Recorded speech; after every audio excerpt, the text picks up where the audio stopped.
Hello bantu banjye, tudatinze rero uyu munsi tugiye gukomeza n'isomo ryacu.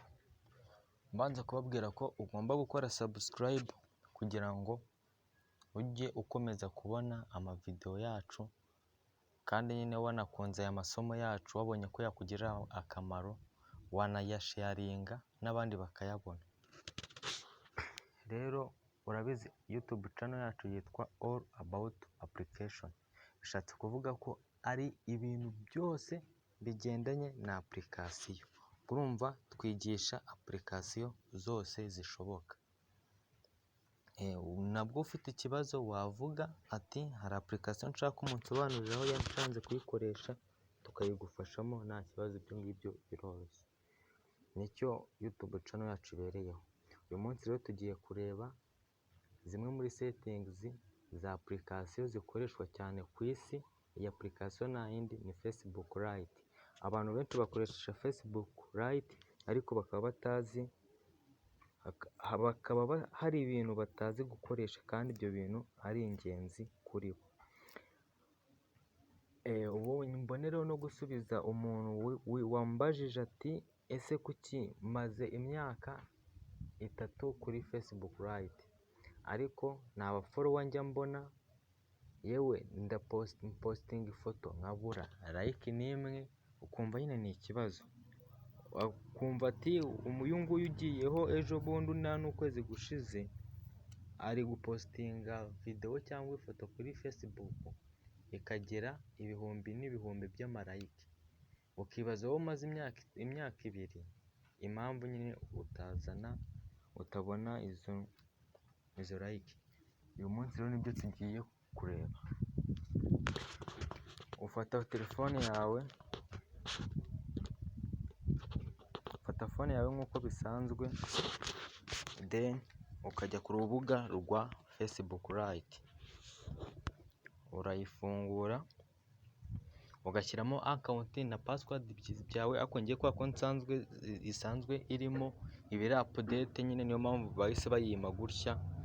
Wowe nyine ushyiramo account yawe then ukabikora. Ikintu ukora rero, uza hano kuri tuno tudomo 3, kuri utu turongo dutambitse, turahakanda. Tuza hano muri settings,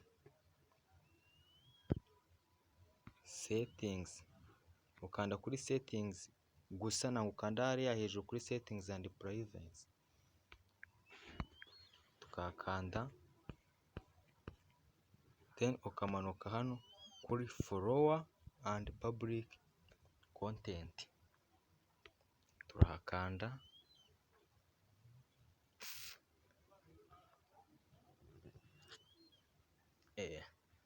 Ahangaha utegerezaho gakeya bitewe na internet yawe nyine, ariko nyine ihita ifunguka vuba vuba kuko internet irihuta cyane.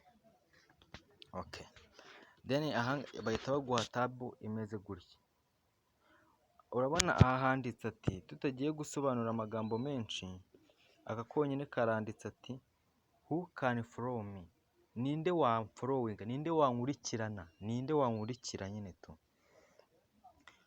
Urabona aha handitse ngo follower see your post, nyine umufollower wareba post yawe, wa story n'ibiki byose nyine mbega. Ahangaha uhita uza hano, urabona ahangaha handitse public, ahandi handitse friend.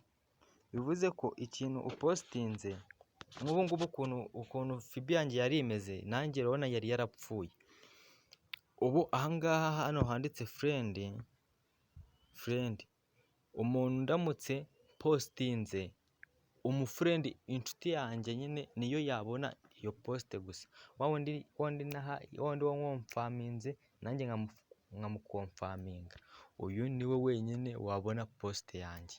Ubwo undi tutahanye adi, undi tutagiye mu byo gukomfaminga, ewana we ntabwo yabona iyi post yawe tu. Wowe ahubwo icyo ukora uhita ukanda hano kuri public, ugakanda kuri public ikarodingaho gakeya, Okay. Public yemejwe, ubwo ahangaha ifoto yose ushyizeho abantu bose na wa wundi mudafite icyo mupfana ahita abona post yawe. N'ahangaha murabona ko ariko bimeze nicyo bishatse kuvuga. Aha ubwo umuntu ushobora kubona post yawe, page list, ni abantu rusange. Ahangaha ninde wankurikira kuri timeline, urabona ko uhita naho wemeza public. Iyo ubonye hari kuri friend uhita wemeza public, ukanda kuri public ingerensa ho hasanzwe hemejwe, nta kintu ndi burenzeho. Ahangaha naho murareba ko hari utudomo, murareba ko hari abantu batatu: public, friend of friends, hakaba na friends. Ahangaha public ni abantu rusange, friend of friends ahangaha ni inshuti nyine wandi nyine uba warakomfaminze nawe akagukomfaminga nk'uko nabikubwiye, uyu musanzwe mucata nyine. Hano kuri friends ni wa wundi nyine wadinze akagukomfirima, ariko nyine nta n'ahandi hantu muhuriye mutajya muvugana.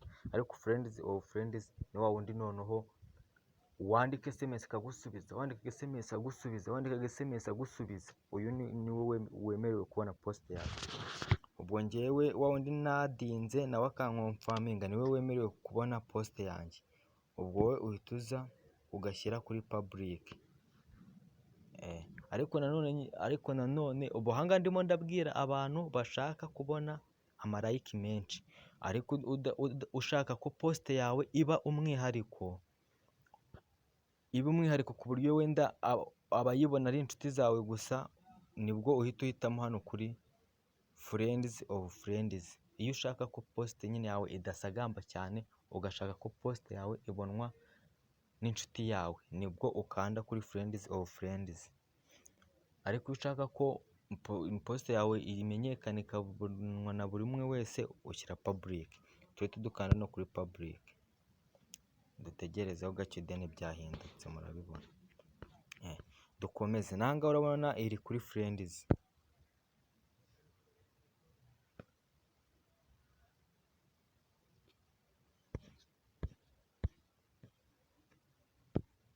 N'ahangaha yari iri kuri friends, ariko tujye dushyira kuri public. Ahangaha comment ranking, ahangaha ni za comment rero. Ngewe murabona comment zanjye zirafunguye. Ubu iyo usanze ziri off, wowe uhita uzifungura. Ngewe zanjye za comment zari zifunguye, kwa kunduka bagutera comment. Dore ikibazo noneho aho kiri, noneho Facebook yose iranafunze. Biriya nyine amagurupe n'amaki yose niyo wayinjiramo bigakunda, ariko nyine biba bifunze, nta n'uwabona post yawe tu. Ubwo wowe niyo waba wamaze gukora ibi bya public ariko utakoze on hano, utakoze on nta kintu biba bivuze, biriya byose twakoze. Ugahita naho ukora on.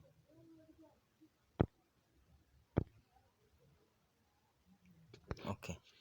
Murabona ko ahantu hose byemejwe. Ahangaha ni check, aha ni check,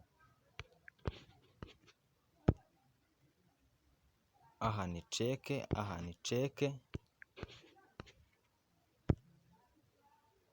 aha ni check, n'aha ni check.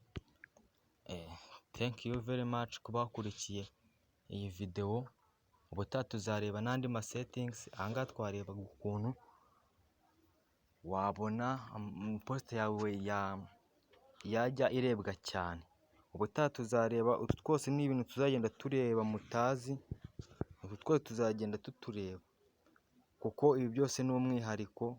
Rero urakora subscribe na share nimba ukunze aya video yacu, twikomereze. Sawa rero, naho ubutaha mugira ibihe byiza kabisa. Kandi YouTube channel ibayeho ku bwanyu.